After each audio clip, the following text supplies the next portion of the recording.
레위기 19장 17절, 18절 두 절 말씀 보겠습니다. 레위기 19장 17절, 18절 같이 읽겠습니다.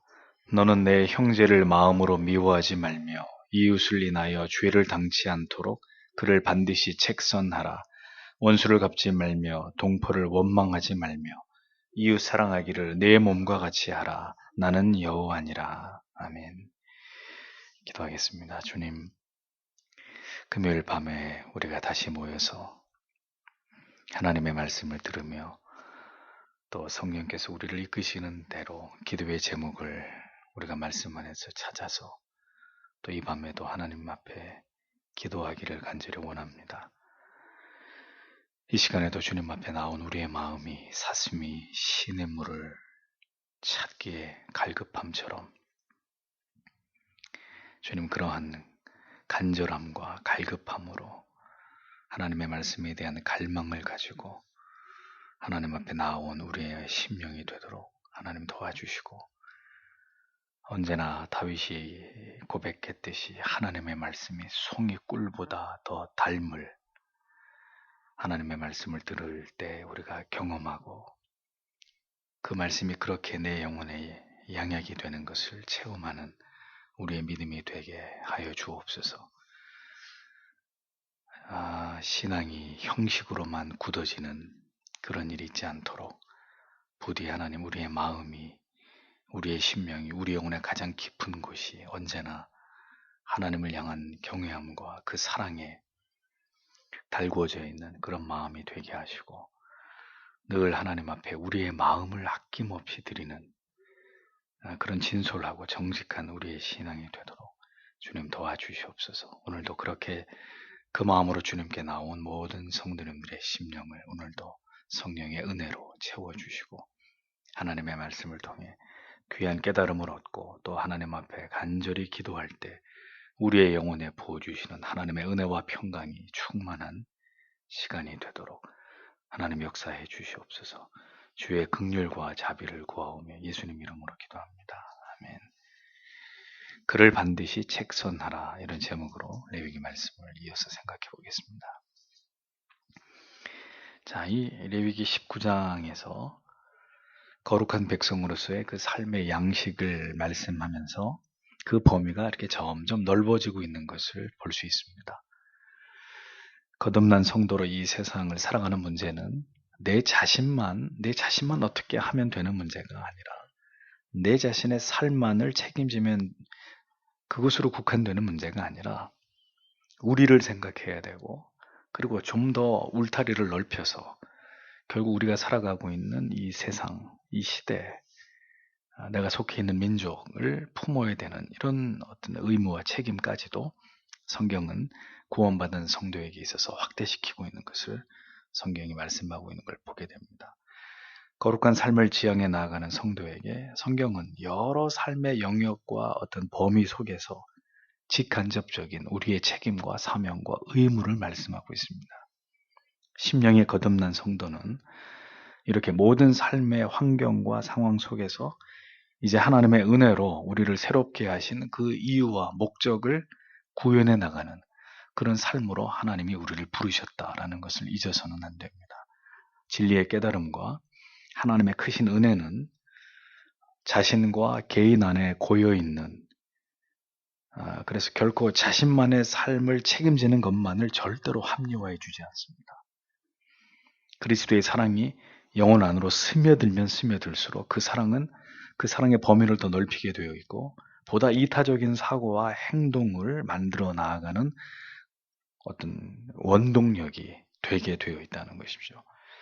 예수 그리스도로부터 그의 생애와 삶으로부터 지속적인 감화와 감동을 받는 사람이 그렇게 예수 그리스도의 생애를 통해서 큰 은혜를 받으면서 한편으로는 지극히 이기적이고 옹졸하고 모든 관계 속에서 갈등과 고립을 꾀하면서 스스로 그것을 정당화하고 개인주의적인 삶을 살아가는 일이 가능하겠습니까? 그건 불가능한 일이라는 거죠.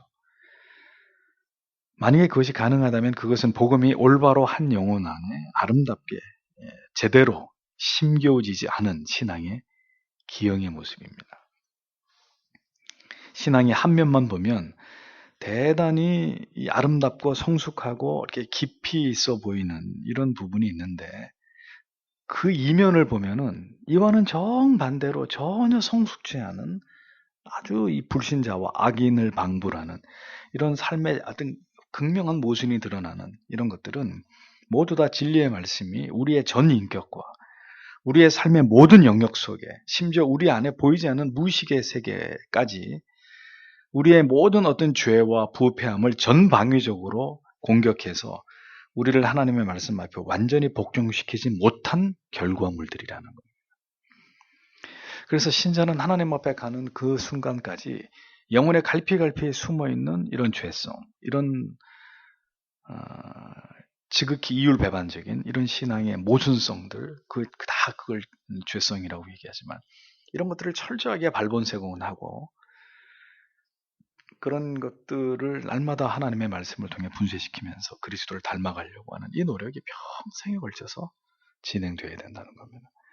거듭난 그리스도인들은 날마다 진리의 거울 앞에서 또다시 드러난 어떤 자기의 죄성들을 과감하게 이렇게 도려내는 그런 영혼의 수술을 통해서 끊임없이 자신을 고쳐 나아가고 자기를 깨뜨려 나아가는 자들이 되어야 된다라는 거죠.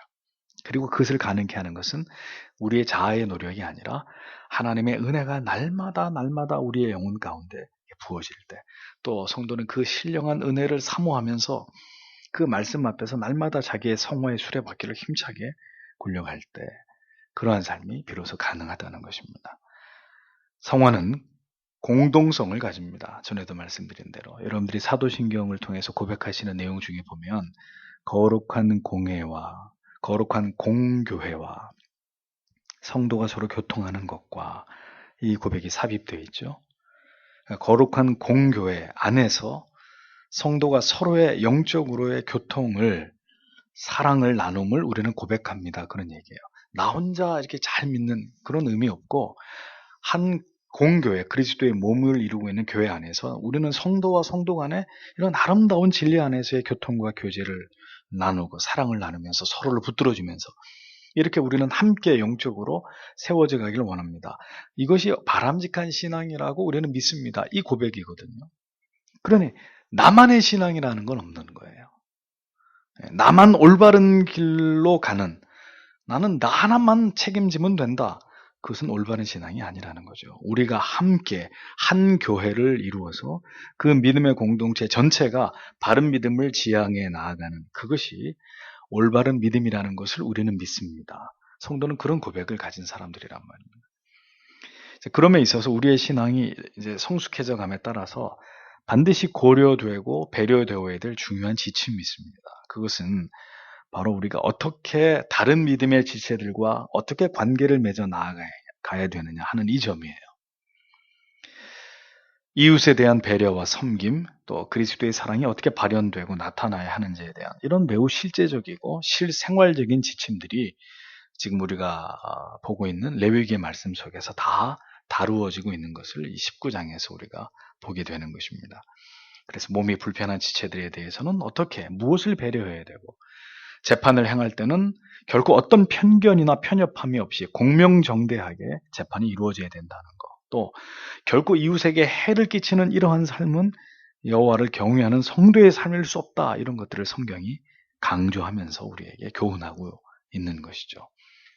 여호와 하나님을 믿는다고는 하지만 그의 삶에서 여호와 하나님을 경외하고 두렵고 떨림으로 하나님을 사랑함으로 그 계명을 지켜서 살고자 하는 깨어있는, 하나님에 대한 깨어있는 의식이 결여되어 간다면 그 사람은 신자라고는 하지만 불신자와 다를 바가 없는 그런 삶을 살아가게 될 뿐이다.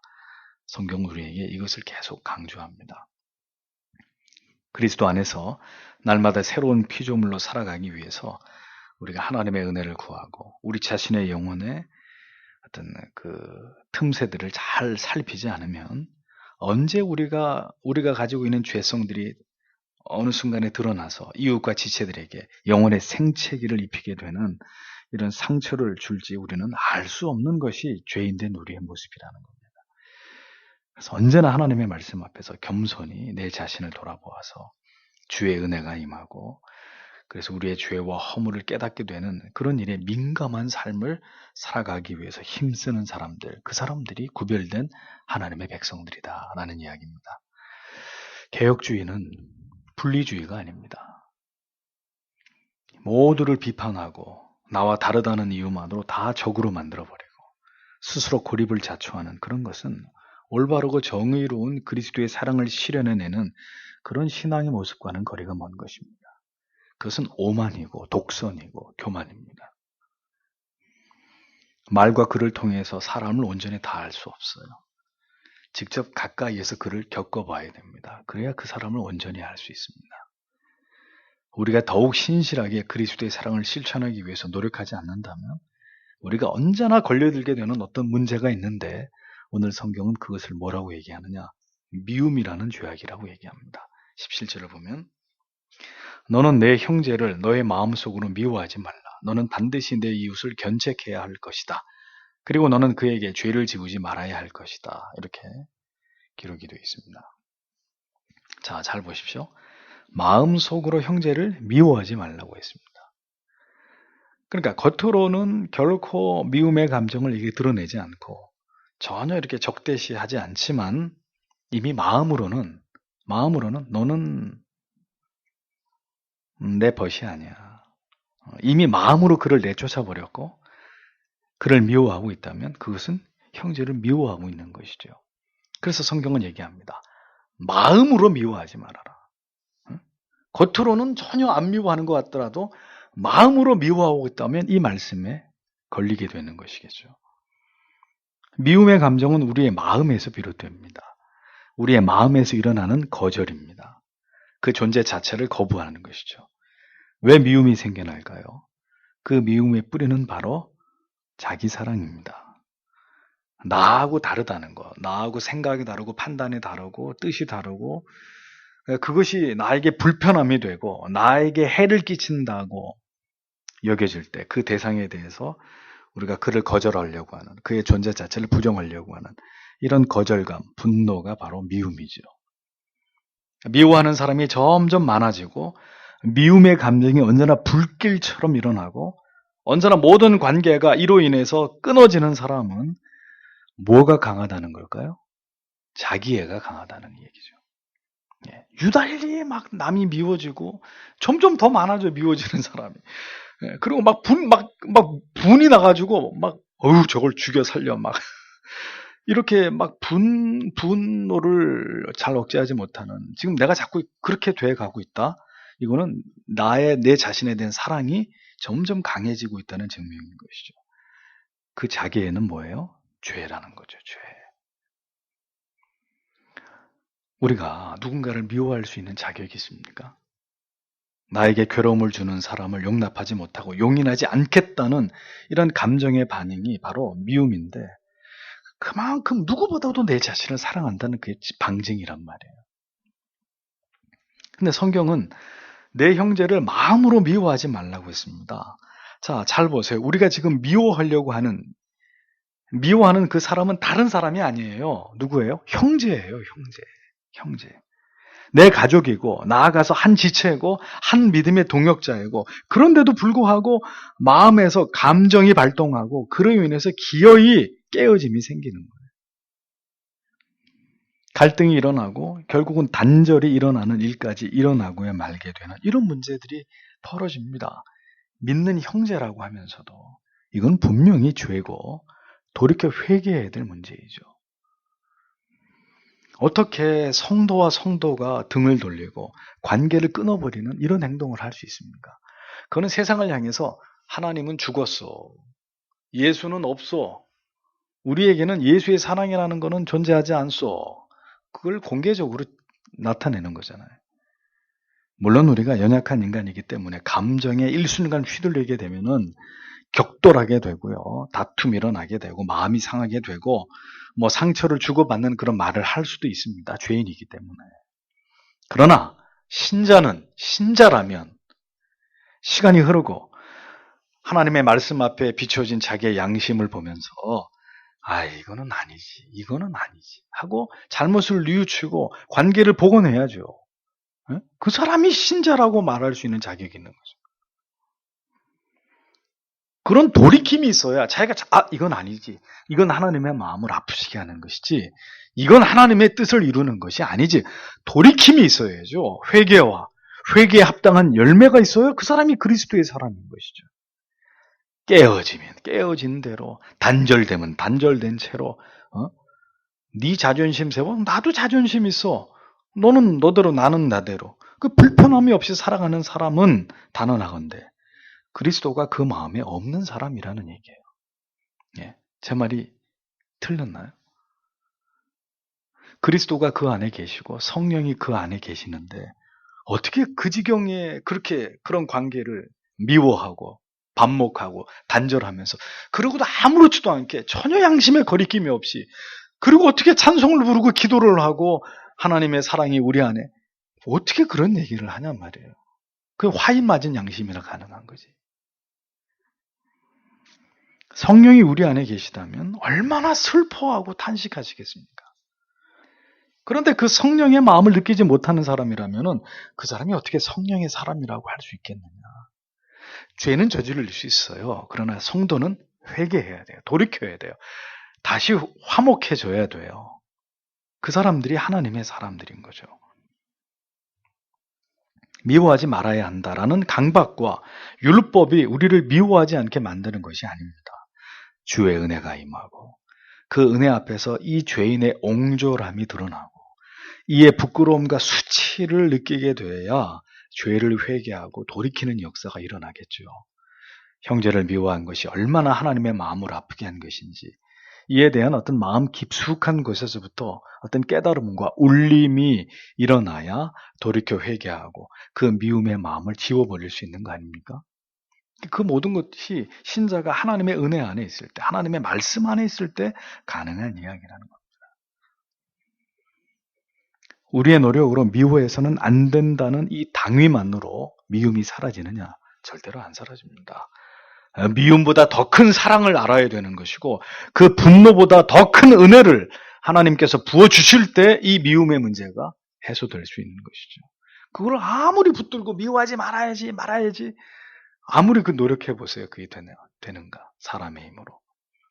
그러므로 성도는 이 미움의 문제를 비껴서고 못 본 채 하면서 살아가는 사람들이 아니라 이 미움의 감정을 끌어안고 하나님 앞으로, 주님 앞으로 나아가는 자들이 되어야 합니다. 하나님, 왜 저의 마음에 이 미움이 기숙하게 되었는지 알 수가 없습니다. 그만큼 저의 영혼이 지금 하나님과 멀어져 있고 내 자신만을 이렇게 사랑하려고 하는 이런 어리석은 옹졸함에 내 자신이 묶여 있는 것을 주님, 내가 고백합니다.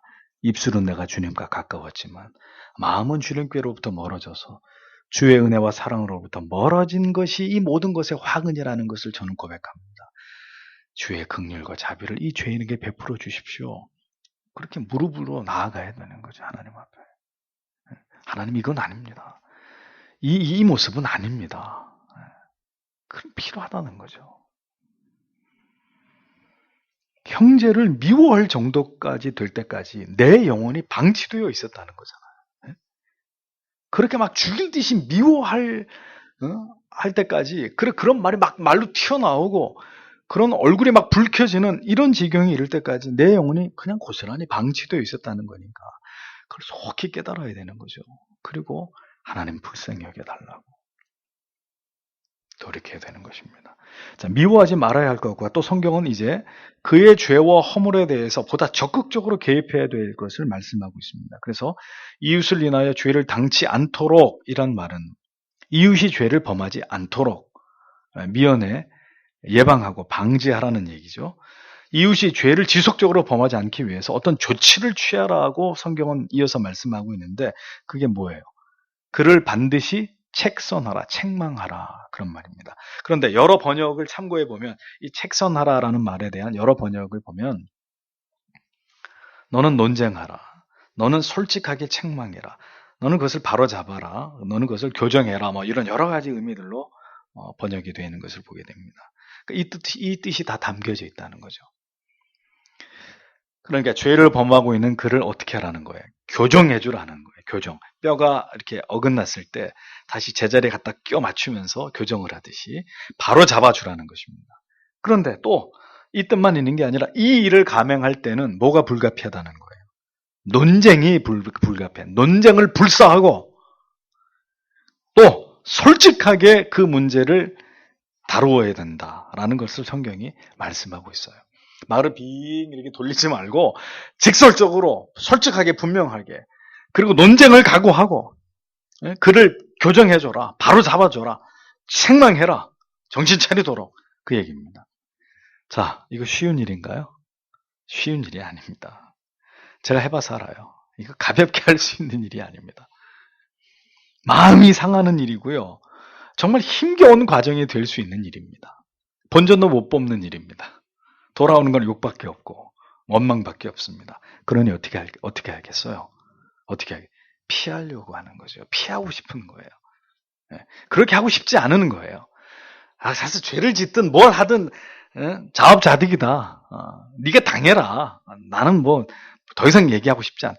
그냥 관여하고 싶지 않은 거죠. 그런 마음이 우리 안에 있다고요. 자기 고집대로 자기 주장대로 그냥 하도록. 그래서 어리석은 길로 가서 지가 당해봐야 정신을 차리지 이런 마음이 우리 안에 있단 말이에요. 그런데 성경은 그렇게 해서는 안 된다고 말씀합니다. 반드시 책 써내라. 반드시라 그랬어요.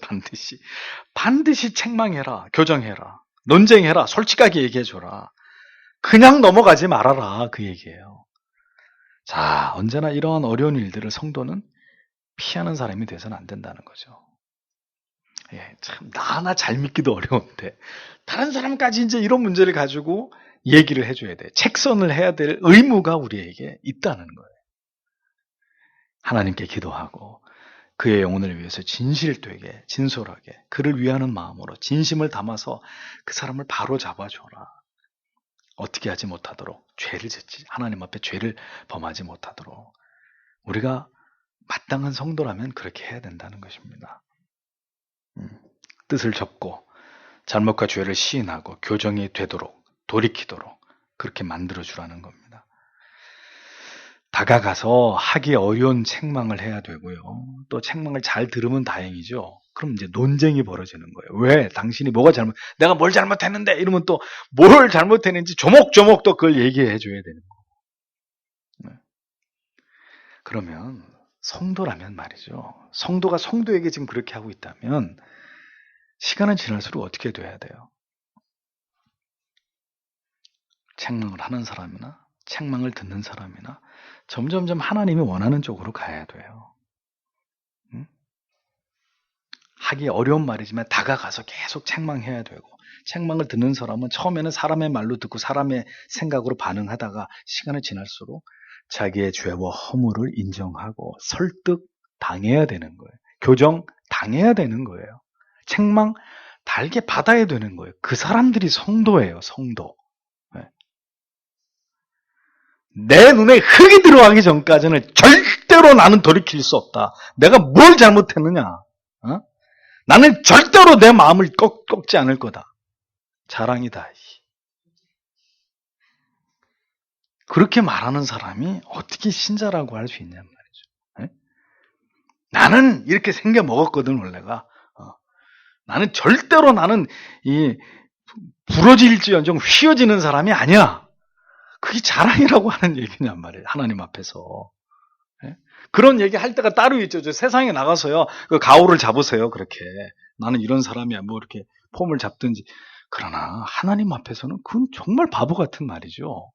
하나님도 안 무섭다는 얘기 아니에요. 그러니까. 다 필요 없다는 얘기잖아요. 그건 성도가 할 말이 아니라는 거죠. 성도가. 그 그리스도의 보혈을 나눈 형제라고 말할 수 있겠느냐. 참 억장이 무너지는 거예요. 억장이. 성도는 그러면 안 됩니다. 그런 마음을 주님 앞에서 부끄럽게 여기고 그걸 누그러뜨리고 돌이킬 수 있어야죠. 그것이 그 마음에 그리스도가 계시는 성도의 모습이죠.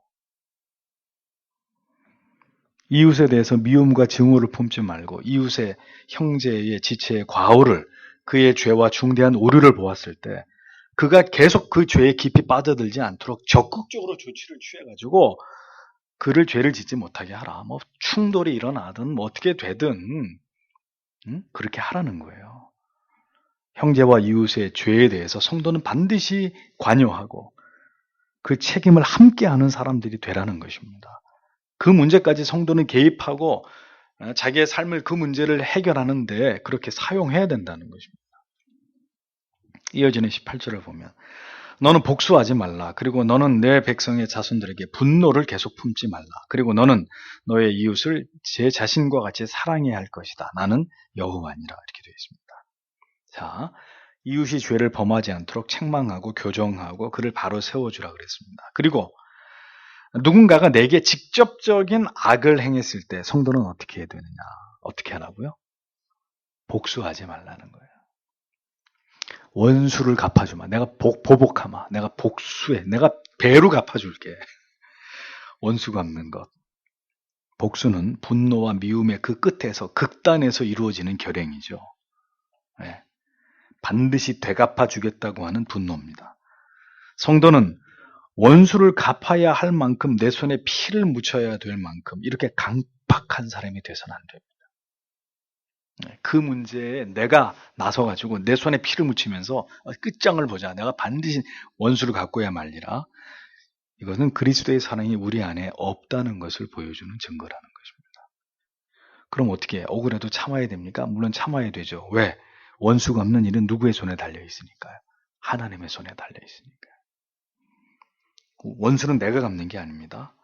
공의의 하나님께서 선악간에 심판하시고 하나님이 신원해 주시는 것입니다. 그분이 재판장이십니다. 우리가 악을 악으로 대하지 말고 선한 마음으로 악을 이기는 자들이 되어야 된다고 성경은 우리에게 분명하게 가르치잖아요. 나에게 피해를 입힌 사람, 참으로 원수 같고 그를 미워하는 감정이 일어나는 것은 그건 죄인들에게 어찌할 수 없는 일입니다. 그러나 우리는 그 일을 하나님께 맡기고 하나님 내가 정말 저 사람에 대한 분노가 일어납니다. 내가 너무 억울해가지고 하나님 정말 너무 괴롭습니다. 그럴 수 있어요. 그게 안 된다 그러면 뭐 천사게. 그게 된다 그러면. 그래서 하나님께 맡기고 원망하지 말아야 됩니다. 형제를 마음으로 미워하지 말라고 말씀하셨듯이 내가 지금 원망하려고 하는 사람이 여기 성경에 보니까 동포를 원망하지 말아라. 원수 갚지 말아라. 동포를 원망하지 말아라. 그렇게 해서는 안 될 사이라는 거죠. 그러니까 원망해서는 안 될 사람이에요. 원망해서는 미워해서는 안 될 사람을 미워하고 원망할 정도가 되었다면 지금 우리의 영혼의 상태도 그다지 좋은 상태가 아니라는 거죠. 지금 매우 어려운 상태라는 걸 이야기하는 거잖아요. 그러니 불신자는 그런 때 어떻게 합니까? 불신자는요.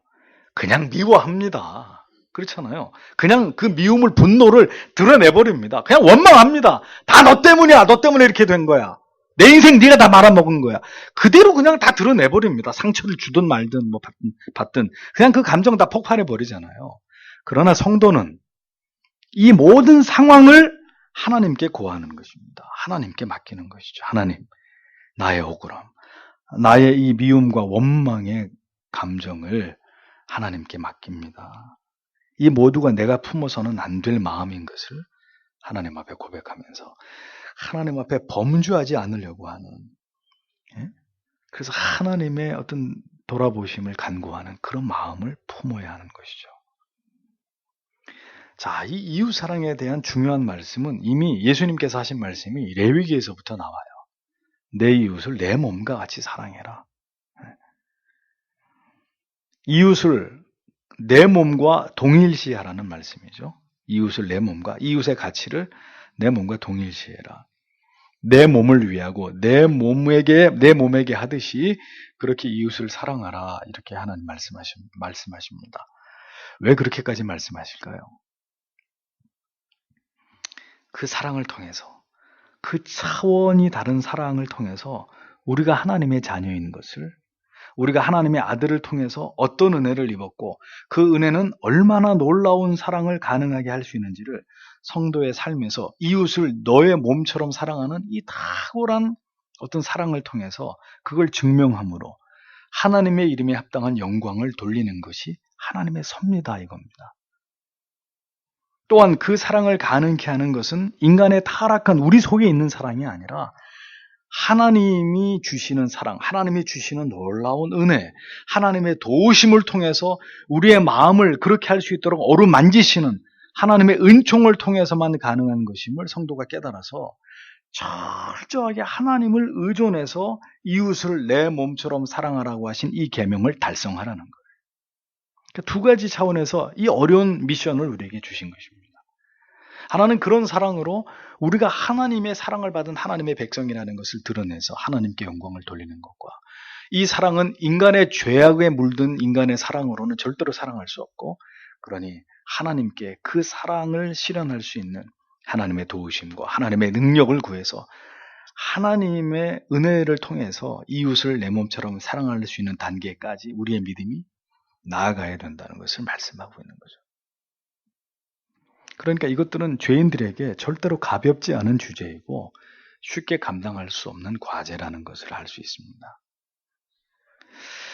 쉽게 할 수 없는 숙제를 주시는 이유가 뭐겠어요? 하나님. 죽었다 깨어나도 풀지 못하는 숙제를 주시는 이유가 뭘까요? 선생님이 학생에게 도저히 풀 수 없는 문제를 주는 이유는 딱 한 가지예요. 나한테 와서 물으라는 거죠. 네, 그 선생님이 학생에게 무슨 흑심이 있거나, 네, 그러면 이제 도저히 풀 수 없는 문제를 주겠죠. 그러면 그 문제를 들고 선생님, 선배님, 도저히 못 풀겠어요. 이러고 오겠죠. 이제 그거 가지고 이제 어떻게 이제 해보려고 이제 그러는 건데, 자, 원수를 갚지 말아라. 원망하지 말아라. 형제 미워하지 말아라. 죄를 짓지 못하도록 이웃을 책망해라. 우리 전부 다 우리에게 녹록치 않은 말씀. 이웃을 내 몸처럼 사랑해라. 이건 뭐 감당이 안 되는 말씀이에요. 이런 말씀을 우리에게 이렇게 툭툭 던져주시고, 너희가 거룩한 구별된 하나님의 자녀라면 그렇게 살아라. 자, 이거 어떻게 답을 달 수 있을까요? 그러니 이 문제를 주신 이유가 뭐겠습니까? 답은 하나님께 와서 구하라는 거예요. 너희들에게는 그렇게 할 수 있는 능력이 없다는 것을 인정하고 한번 해보라 이거죠. 막 우리의 의지를 가지고 원수를 용서해 보려고 막 뒹굴어보고 뭐 별수를 다 써봐도 안 되잖아요. 그게 되면은 우리가 하나님을 찾을 이유가 없겠죠. 근데 안 되거든요, 그게. 이렇게 해봐도 안 되고 저렇게 해봐도 안 되고 몸부림을 쳐도 안 되니까 결국은 어떻게 하겠습니까? 그걸 들고 하나님 앞에 기어 나오는 거예요. 하나님 부디 감당할 수 있는 은혜를 주십시오. 부디 미워하지 않을 수 있는 마음을 주십시오. 부디 순종할 수 있는 은혜를 내게 주십시오. 그 기도로 매달리게 되는 거잖아요. 그래서 하나님은 우리에게 명하신 것들을 감당하도록 순종하도록 하나님께 나아와서 구하기를 원하시는 거예요.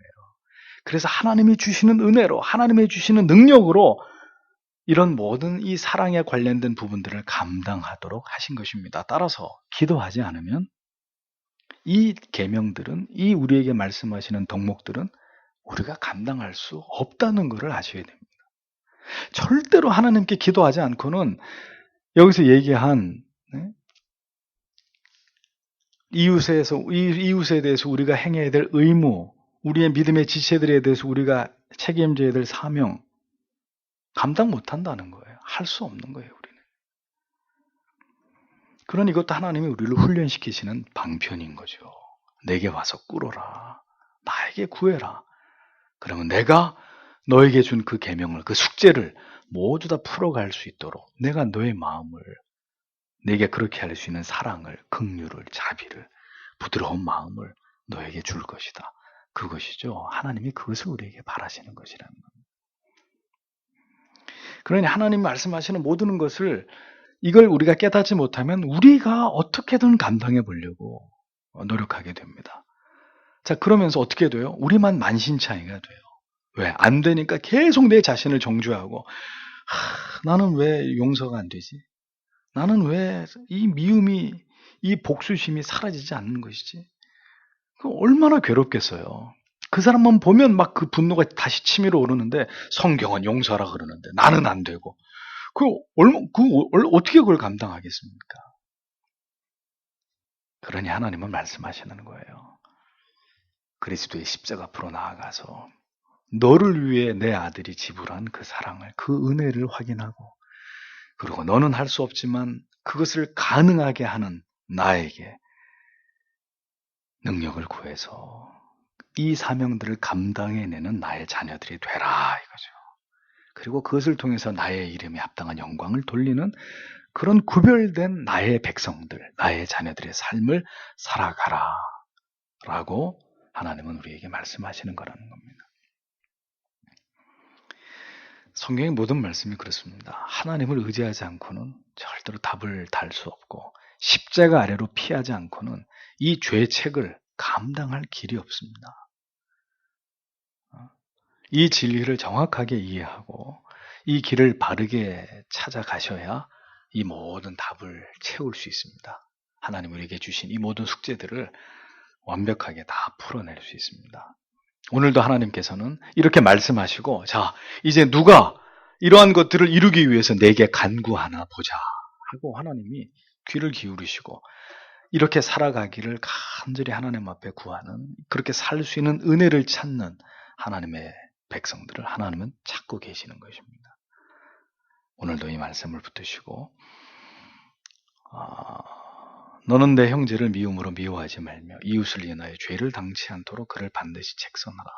원수를 갚지 말며 동포를 원망하지 말며 이웃 사랑하기를 내 몸같이 하라. 나는 여호와니라. 이것을 나 여호와께 구하는 자에게 이룰 것이다.